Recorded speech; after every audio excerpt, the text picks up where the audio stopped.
ହେଉଛି ଅଗଷ୍ଟ ମାସ 25 ତାରିଖ 2024 ମସିହା ରବିବାର। ଭାଦ୍ରବ ମାସ କୃଷ୍ଣ ପକ୍ଷ ସିଂହ 10 ଦିନ।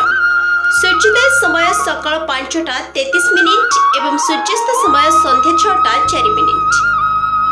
ଘାତ ବାର ମେଷ ରାଶି, ଘାତ ଚନ୍ଦ୍ର ମେଷ ରାଶି।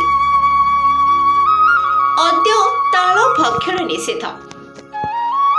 ଆସନ୍ତୁ ଜାଣିବା ଆଜିର ଦିନଟି କେମିତି କଟିବ। ମେଷ ରାଶି, ଆଜି ପାରିବାରିକ ଜୀବନରେ ଛୋଟ ବଡ଼ କେତୋଟି ଘଟଣାକୁ ବାଦ ଦେଲେ ପ୍ରାୟତଃ ବିଶେଷ ଅସୁବିଧା ରହିବ ନାହିଁ।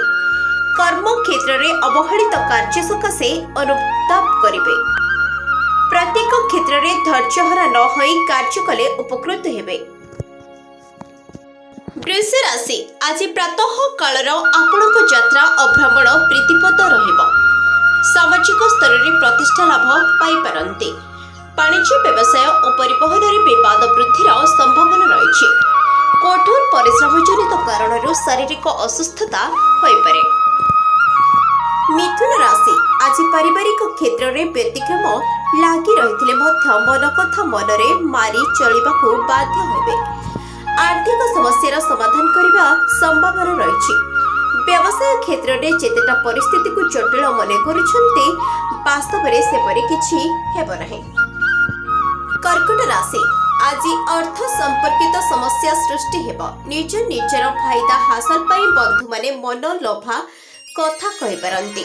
ସ୍ୱାସ୍ଥ୍ୟ ସମସ୍ୟା ଅପରିବର୍ତ୍ତିତ ରହିବା ଉଦ୍ବେଗର କାରଣ ହେବ। କର୍ମ କ୍ଷେତ୍ରରେ ବ୍ୟସ୍ତବହୁଳତା ଲାଗି ରହିପାରେ। ସିଂହ ରାଶି, ଯାନବାହନ ଚାଳନାରେ ସତର୍କତା ଅବଲମ୍ବନ କରିବା ଭଲ ହେବ। ଅବଶ୍ୟ ଆତ୍ମୀୟ ସ୍ୱଜନମାନଙ୍କ ସାହାଯ୍ୟର ପ୍ରତିଶ୍ରୁତି ଆପଣଙ୍କ ନୂତନ କର୍ମାରମ୍ଭ ପାଇଁ ପ୍ରେରଣା ପ୍ରଦାନ କରିବ। ପ୍ରତ୍ୟେକ କ୍ଷେତ୍ରରେ ଅଜଣା ଅଶୁଣା ବ୍ୟକ୍ତିଙ୍କ ଠାରୁ ଦୂରେଇ ରହିବା ଭଲ। କନ୍ୟା ରାଶି, ଆଜି ବାଣିଜ୍ୟ ବ୍ୟବସାୟ ଚେଷ୍ଟା କରୁଥିବା କାମରେ ଶୁଭ ଫଳ ପାଇବେ। କାର୍ଯ୍ୟ ବ୍ୟସ୍ତ ଯୋଗୁଁ ମିଶିବାକୁ ଆସିଥିବା ବନ୍ଧୁଙ୍କ ସହ ଆଲୋଚନା କରିବାକୁ ସମୟ ପାଇବେ ନାହିଁ। ବ୍ୟବସାୟିକ କ୍ଷେତ୍ରରେ ସମ୍ପର୍କୀୟ ଜଣେ ବନ୍ଧୁ ସାହାଯ୍ୟରେ ପ୍ରତିଶ୍ରୁତି ଦେଇପାରନ୍ତି। ତୁଳା ରାଶି, ଆଜି ଶିକ୍ଷା, ସମ୍ପର୍କ ଓ ଆଲୋଚନା କ୍ଷେତ୍ରରେ କେତେକ ବ୍ୟତିକ୍ରମର ସୂଚନା ରହିଛି। ଆନୁଷ୍ଠାନିକ କ୍ଷେତ୍ରରେ ପଦମର୍ଯ୍ୟାଦା ବୃଦ୍ଧି ଘଟିବ। କଳା, ସାହିତ୍ୟ, ସାମ୍ବାଦିକତା ତଥା ସାହିତ୍ୟ ଓ ଆଧ୍ୟାତ୍ମିକତା କ୍ଷେତ୍ରରେ ବେଶ୍ ଆଦୃତ ହେବେ। ବିଛା ରାଶି, ପାରିବାରିକ ସମସ୍ୟା ମାନସିକ ସ୍ଥିତିକୁ କଳୁଷିତ କରିପାରେ। କୌଣସି କାର୍ଯ୍ୟ ସମ୍ପନ୍ନ କରିବା କ୍ଷେତ୍ରରେ ବନ୍ଧୁମାନେ ଅସହଯୋଗ କରିବେ। କର୍ମ କ୍ଷେତ୍ରରେ ଶତ୍ରୁ ଉପଦ୍ରବ କ୍ରମଶଃ ହ୍ରାସ ପାଇବାର ଅନୁଭବ କରିବେ। ଅନ୍ୟକୁ ସାହାଯ୍ୟ କରିବାକୁ ଯାଇ ନିଜେ ହଇରାଣରେ ପଡ଼ିପାରନ୍ତି। ଧନୁ ରାଶି, ଆଜି ମାନସିକ ଅସ୍ଥିରତା ଲାଗି ରହିବ। ପ୍ରତିଯୋଗିତା କିମ୍ବା ପ୍ରତିଦ୍ୱନ୍ଦ୍ୱିତା ବୃଦ୍ଧି ପାଇବା କାରଣରୁ ବ୍ୟବସାୟରେ ମନାନ୍ତର ଦେଖାଦେଇପାରେ।